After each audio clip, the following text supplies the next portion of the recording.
You want clarity about what you're doing and clarity on all of that. Well, clarity only comes through action. You have to do it, because until you do it, you're not sure, you don't really know. I mean, maybe there isn't anything else you need to learn because you've realized, well, golly, I've got enough. I'm doing it. But with doing it, you improve yourself every time. Hey everyone, it's Amy Lynn Durham, and you're listening to Create Magic at Work. Create Magic at Work is on a mission to equip senior leaders with tools they need to be a true quantum leader and actually understand what that means. Improve employee engagement, retain top talent, and transform your workplace culture to have less drama and stress. So let's start making magic.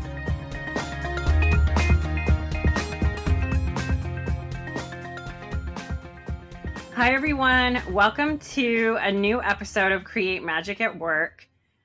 I am delighted to share this next guest with you that I have today for the listeners. Her name is Dr. Patricia Suggs. She's an international speaker, consultant, conflict resolution expert. That's one of the big reasons why I wanted to share her wisdom with everyone today. The conflict resolution expert, coach, trainer, and CEO of Arise Leadership Consulting. She inspires and coaches high-achieving women, both in the corporate world and individually, to step out of their comfort zone to be authentic and unapologetic leaders. She focuses on imposter syndrome, developing boundaries, becoming adaptable to change, and learning techniques to deal with conflict effectively and with compassion. All themes for Create Magic at Work. Being unapologetically confident is key to being an authentic and compassionate leader, according to Dr. Patricia. So, Dr. Patricia, welcome to Create Magic at Work. Great to be here. Yeah, this is good. This is exciting. It's going to be a good time. So, can you tell the Magic listeners a little bit more about your background? I just think it's so interesting and important to share. Okay, yeah. Well, I started out, it's interesting, as I was finishing college, my goal at that point, about my sophomore year, I decided I think I would like to be a teacher. Yeah, a teacher in sociology. And because I loved just studying people and learning all about behaviors. So I was going for that, and then took a sociology of religion course and was just fascinated with the whole religion and culture. And I'd been brought up in a church. And it was always very, went every Sunday and loved it. I mean, I loved going. But I never thought of being a pastor or anything like that because I never saw a woman be a pastor. Because I grew up in the 50s, 60s. I was graduating from college in 74. So then I just decided, I started thinking about it. And actually my father, which was amazing to me, he's always been my advocate. He suggested seminary as a way to get a really good foundation in theology. And so I decided, well, I'll look into it, but I don't want to be a minister. Because I just didn't think that was possible. And so I received bulletins from different groups, from different colleges, and saw women on the cover. I remember it was the one from Duke Divinity School. And I thought, well, maybe it is, But anyway, I knew that women were there. There weren't many, but there were some women there. So I went to seminary, did become ordained in the United Methodist Church. And my husband, I met there, and he was also a United Methodist minister. So we were appointed in the mountains in North Carolina and served churches. He had 4 and I had 2. Wow. In the Methodist Church, you have charges many times in rural areas where you have many churches. Several churches put together. So I did that, and then decided that I really wanted to go back to school, and he did too. So we thought, well, we'll let him go first. And I thought, okay. And so I decided I'd take an appointment, which they appoint you in the Methodist Church, and they just couldn't find a thing. Just nothing that I needed in the vicinity where my husband would go to school. Then we decided, maybe I'll go back to school. And because my husband said, I've thought a lot about it and I don't want to. He'd already gotten a second master's and he said, I don't want to go any further. So we switched. And the minute we switched, my husband got notices within a day or two of appointments in the same area that we wanted, which was pretty evident what was going on. Interesting. Um, Mm-hmm. yeah, it was Wow. really interesting. So it was hurtful, Mm-hmm. but then at the same time, I decided, okay, I could fight it. There's no point though. It wasn't going to work. And I really did want to go back to school. So I decided that wasn't a battle worth getting all upset about. Again, you have to understand this was like 77. Yeah. So there just weren't many women in churches at all. I think we had maybe 10 women in our whole conference of 1,200 ministers. So there Mm-hmm. weren't many women. So I went on to school and received my Ph.D. And actually, one interesting point is because I really do want to work with women in the area of bias. I want to help them through that because Mm-hmm. there's a lot of it out there. I was told by our district superintendent who does the appointing that, I said, I want the truth of why you couldn't find something for me. And he said, okay, number one, you're a woman. Number two, you have a baby. Our son was 4 months old. And it doesn't matter that Doug has a baby too. That's different. And you want to go back to school. So you're a problem. And that's why they just couldn't find anything for you. So I went, yeah, right. Okay. So then I went and got my PhD in gerontology, actually, Mm-hmm. and thought I would be working maybe within the church in that area. But that's not something that churches hire youth ministers, but they're not really into hiring older adult pastors. They hire older adult ministers who focus on older adults to maybe visit, but they don't do a whole ministry to older adults. Still don't to this Mm-hmm. day. So I then went to a medical school and I applied to the medical center, Wake Forest University School of Medicine, where they also had an area health education center. We call them AHICs.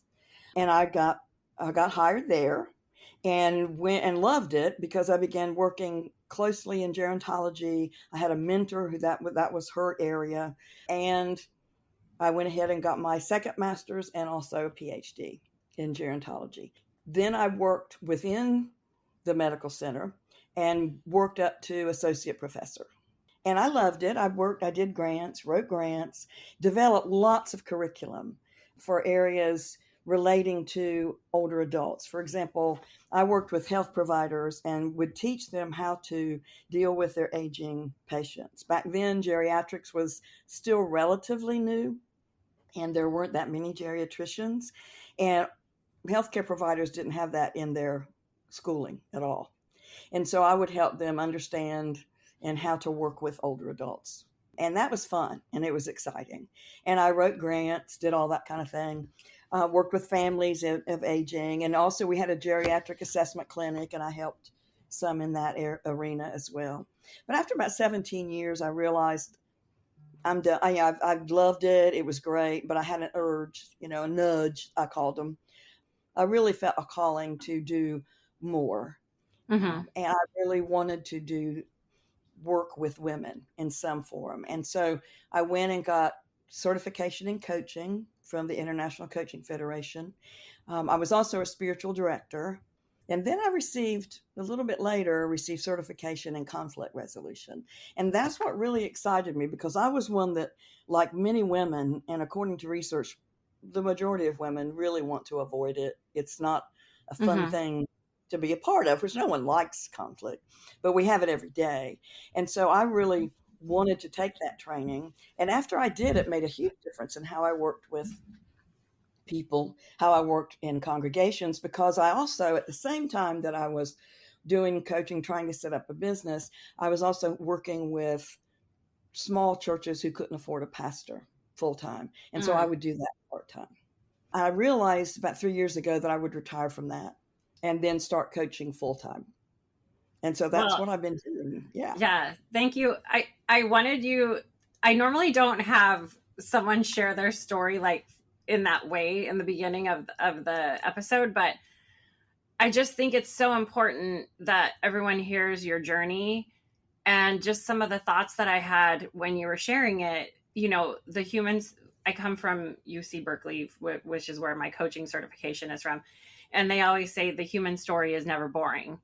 And a few thoughts I have just that came up for me when you were sharing is the one where you noticed a woman on the, was it on the cover of Yeah. something? So it was like, It was oh, on the that could, cover where, yeah. yeah. So it was like, ooh, that could be possible for me seeing someone else.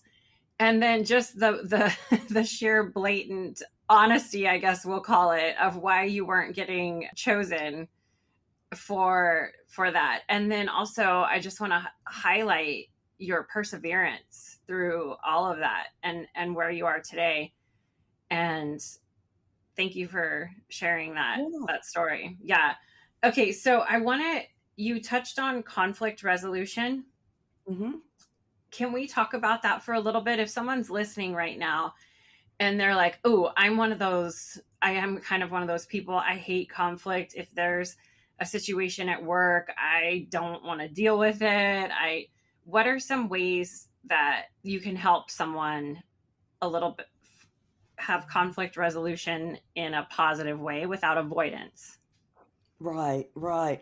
And a lot of it would just, what it boils down to is learning the techniques that you need in order to be able to go into a situation like that and do it with a calm exterior. That's the biggest thing. And you don't get into the defensive, but it's learning how to do that. And it takes practice. But if you know the tools and you can practice them every day, whether it's in your family, at work, with friends. But it's, first of all, you have to have the confidence, the self confidence to believe in yourself that I don't have to take this kind of action or behavior. I don't have to, if someone's being rude or trying to goad you into a conflict, that you don't have to be a part of that. Also, that you have a right to express your opinion and to stand up for yourself, no matter who it is, whether it's your higher ups or your peers, it doesn't matter. So you have to begin with that confidence that this is, I need to be able to do this. And if, as a leader, if you don't know how to do it, it can really be an obstacle in your path, because if you work with teams, you're working with people anyway of all, whether they're below you, above you, peers. But you also, most corporations, most businesses, they'll have you work in teams many times, and you have to understand the dynamics, and you have to be able to observe that, not to jump into something immediately, but just start observing it. And then when a conflict arises, you have a better idea. But you have to know how to do that, or things just won't progress. Because if you can't handle it, they'll find someone who will. Yeah, and I think it's important to highlight that the leader of the team needs to create an awareness. They need to create this awareness of how their team is interacting. And Right. that also comes with this inner work of learning about your spiritual intelligence, or learning through you, Hmm. through conflict resolution, all of these things, because you should know the energy pulse of your team and what's going Right. on with them, and you should be managing that Yeah. as the leader. Yeah. Oh, yeah. And there are assessments, to do that, many different assessments that you can work with that will tell you, okay, this is how I handle it. I mean, the very beginning of my training, I tended to be, let's see, what was it? I was an accommodator. So I Mm-hmm. wanted everyone to be happy, which is really impossible. You discover after a while that when you try to please everybody, nobody is really pleased. So accommodation, it works sometimes, and it's good in some situations, but it doesn't always. And by the end of the training, I was a collaborator, which collaborator, you want to bring everyone to the table and you work together until you come up with a consensus, something that everyone can go with. Now, many don't get to the point of collaboration in teams because sometimes it takes too long. If there's a lot of disagreement, it's going to take a while to get I, there. I love what you just said, because I think when you said, oh, at first I was an accommodator and I was a pleaser, I was trying to make everyone happy, and then you transition to a collaborator, I think oftentimes some people confuse being an accommodator with being a collaborator. Right, right. And there's a Yeah. big difference. Yeah. The So what? collaborators, you're going to get everybody's opinions, but everybody has to discuss it tear it apart, pull it together, but they all have to come to some agreement. Accommodator, you're just trying to go, yeah, you're kind of a yes person. And I found that to be true. It's true in every business. And I found it in ministry, it's no different. A lot of ministers will go into a congregation and want to please them all. And you can't. You try, but you can't. And so you Mm-hmm. have to realize when you've hit a point where you have to say, okay, I can't please everyone, but this is going to be my stand. This is where I stand on the issue. And I've had to do that. And sometimes it's hurtful because you get people snubbing. I mean, I've had that happen. People just trying to, no, they didn't want to talk to me anymore. They wanted to, it can be very hurtful. But if you Mm-hmm. don't stand up in what you firmly believe, then it's not, to me, it became more stressful not standing up than standing up for what I truly believed in. Mm-hmm. And I think that goes back to what you were talking about in the beginning, which is having the self-confidence and being Right. able to really stand behind what you believe rather than accommodating. Yeah. So I want to switch a little bit to imposter syndrome and self-sabotage, just coming from, work. I'm still in that world, but from my old corporate executive job, I hear imposter syndrome kicked around a lot Hmm. in the corporate world, and I'm curious what your viewpoint is on imposter syndrome. I've heard lots of different views on it, so I'd love to hear yours. It exists, definitely. Mm-hmm. And I believe it exists in men and women. I think sometimes, but it's more in women. I think women, it stands out more in women than it does in men. But it's that feeling, and I've had it, and I'm sure a lot of women have. It's when you go into a place and you think, oh, I got hired, but one day they'll find out that I'm really not that good at what they hired me for, or they'll think I'm a fraud, or that I got in because I had a friend, or whatever. But the feeling that you didn't do it on your own, that it wasn't because of who you were. And that's a really awful feeling to have. And I think many times because of that feeling, we do self-sabotage. That we don't go for something that we really could be good at. We don't try things that may be a little risky. And I believe too that with imposter syndrome, one thing stands out. There's one area that really stands out, and that's those of us who are perfectionists. And I've been that way, and I want it just right. I will edit something to death because I want Mm-hmm. to make sure it's right. And there's a point at which I have to go, it's enough's enough. I've got to quit. But that tendency to think everything has to be perfect is a real obstacle in work, because if everything has to be perfect, then chances are you're not going to really proceed very quickly when you have projects, or, if you have something you need to do, you'll do it and do it and do it until, it's not, either you've done it to where it's watered down to nothing, or you just don't hand it in. You don't finish it. Also, it can be really bad because you may delay important projects that need to be done. And so you'll just constantly think it's not good enough. And that again goes back to maybe I'm not good enough. And it's a complicated package, but once you can pull out and begin pulling out some of the issues like perfectionism, learning how to, okay, it's good enough, it's really good, nothing's going to be perfect, this is good. And then also do that with yourself, that I'm not perfect, and I have confidence enough to know that I can do what I'm hired to do, and I just need to do it and get those feelings. But it takes time to work through a lot of that. Mm-hmm. Yeah, I'm thinking of the perfectionist piece, and you just reminded me.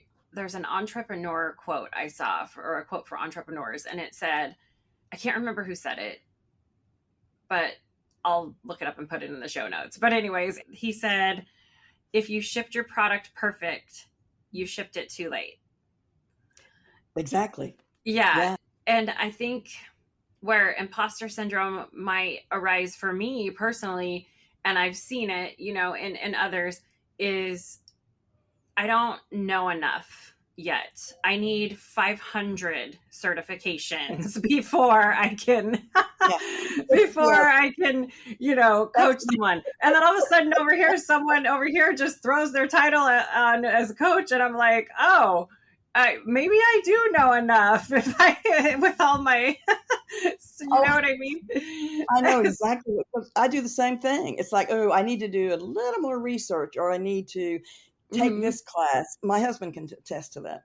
I want to take classes all the time because I need just a little bit more. And that's, Mm-hmm. and at some point, and I'm realizing, I mean, at some point you have enough, to really just begin the work. And if you need something along the way, great, but don't let it hold you back because you're right. People that even without the title, I mean, I've had some people say, well, I just started coaching. I don't have any certification. I'm like, oh, well, that's Yeah. interesting because I don't believe that's a good thing. But anyway, Right, right. um, But here I but am, like 500. There's got to be yeah, a happy medium, right? right, Yeah. right, right. And to your point of just do it is kind of what we're saying, right? Yeah, you I, just have to do it. yes, and it's hard to, but there's never going to be a perfect feeling. There's never Mm-mm. going to be a perfect time. The weather is never going to be the perfect temperature. And one thing that I learned in my perfectionism and procrastination, because that's what really perfectionism can be, Mhm. is the expert is in the practice. It is. And I keep telling myself that the expert is in the practice. 3 years ago when I left my corporate job and started embarking on building Create Magic at Work and the coaching thing, I was in that space where I'm not ready to coach someone. I still need to study more. I still need to. And then it was like, I'm going to have to practice at some point with someone, a Yeah, few they got to years. So, start it. yeah. Yeah, So just if we could send that message, the expert is in the practice, it is. I think that'll There's help. another saying like that too. I was just hearing it the other day.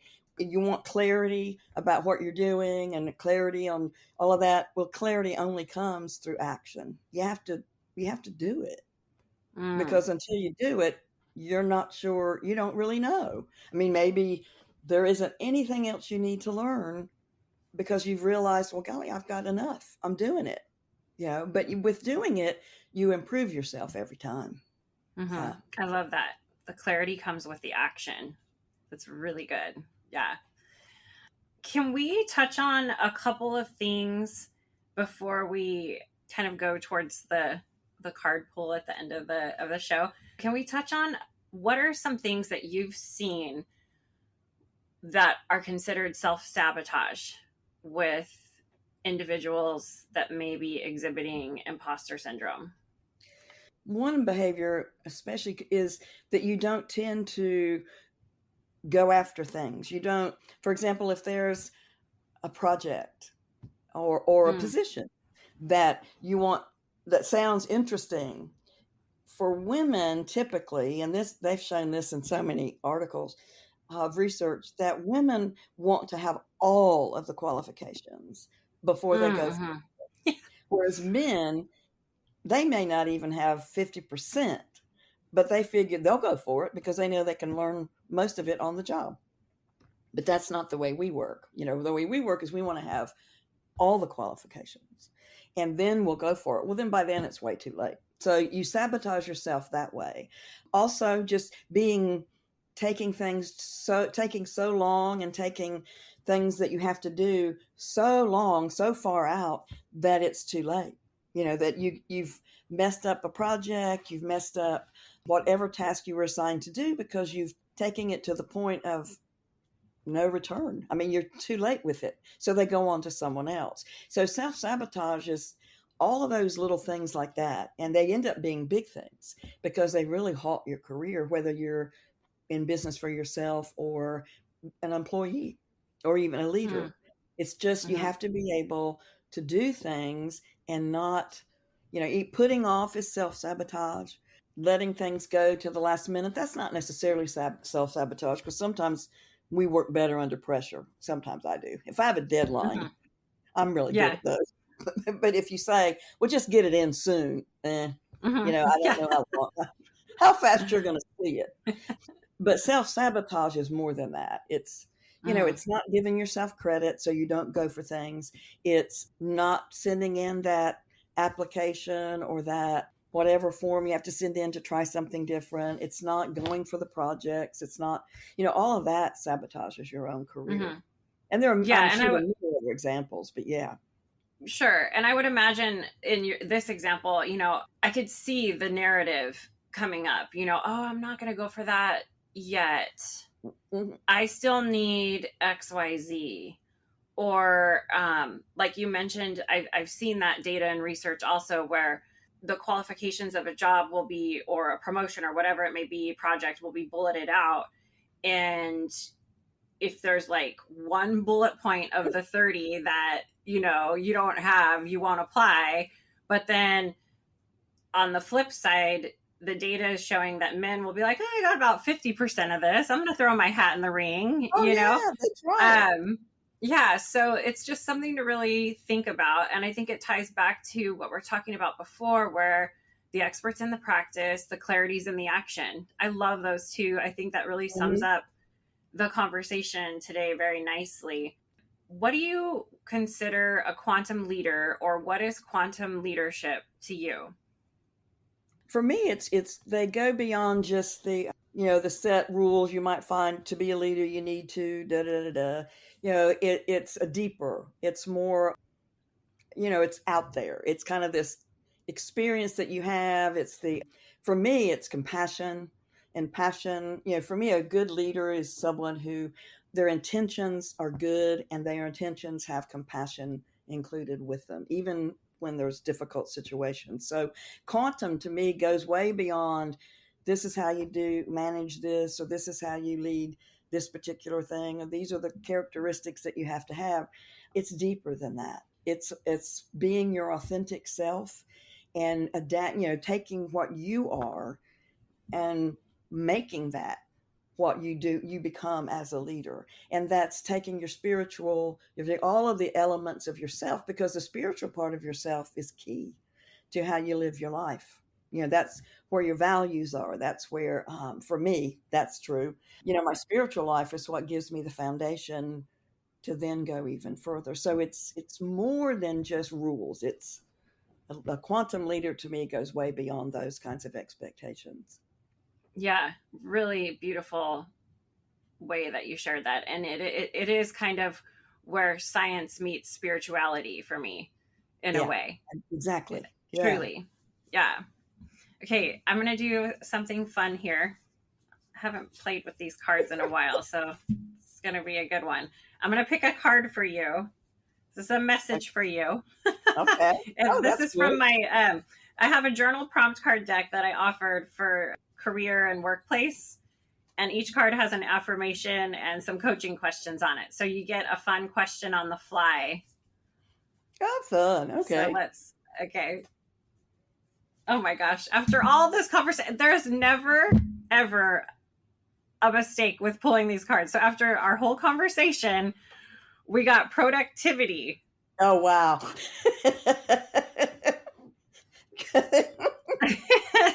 So the affirmation is I make time to recognize the achievement of others. Mhm. And the question for you, Dr. Patricia, is what are some tasks that you can prioritize that bring you joy at work, What task I can prioritize? that bring you Um, joy? Gosh, anything, let's see, a task for me, like would be working with a team, with working with a group, developing those relationships. That's the tasks I enjoy the most, where I get to know people, begin to understand them, and help them in leadership ways, within teams or within groups. I love that. That gives me a lot of joy. Training, teaching, but also just that relationship building. Love it. Yeah. Well, from in sharing your story, I'm really glad that you've landed where you've landed and that you're helping others in that Thank you. way. I'm very grateful for that. If anybody listening wants to reach out to you, wants to learn more about your work, how can they connect with you? They can connect through, I have a website, but it's not quite up. It's almost there. But they can do it through LinkedIn And it's, if Okay. you go to my profile, if you just put linkedin.com/n/Dr. Patricia Suggs, it'll take you right to my profile, or my email, which is patricia@pksuggscoaching.net. Perfect. I would And love we'll to hear. actually put all of those links in the show notes as well. So Great. anyone listening can just go click on it and check you out. I'd love that. That'd be great. Well, thank you so much for being a guest on the Create Magic at Work podcast today and for sharing your wisdom with all of the listeners. We definitely sent some magic to everyone today. Thank you. It's been fun. I enjoyed it. It was fun. Yeah. Thank you.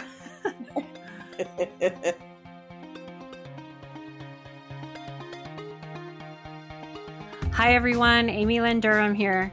I really hope you enjoyed today's episode. All the show notes and links can be found at createmagicatwork.net, or you can just look in the show notes in the episode and they're right there for you. Come back each week and make sure you subscribe, rate, and review the podcast. Keep joining us for more exciting episodes where we help you transform workplace culture to leaders that create less drama and stress and have high productivity and profitability. You have the power to create a burnout-free workplace right now. You can gain access to my new course, Create a Burnout-Free Team and Workplace, where you'll receive step-by-step tutorials in creating a team and organization that thrives. Click the link in the show notes to join us. I hope we brought a little magic to your day. Sending magic to everyone, and see you next time.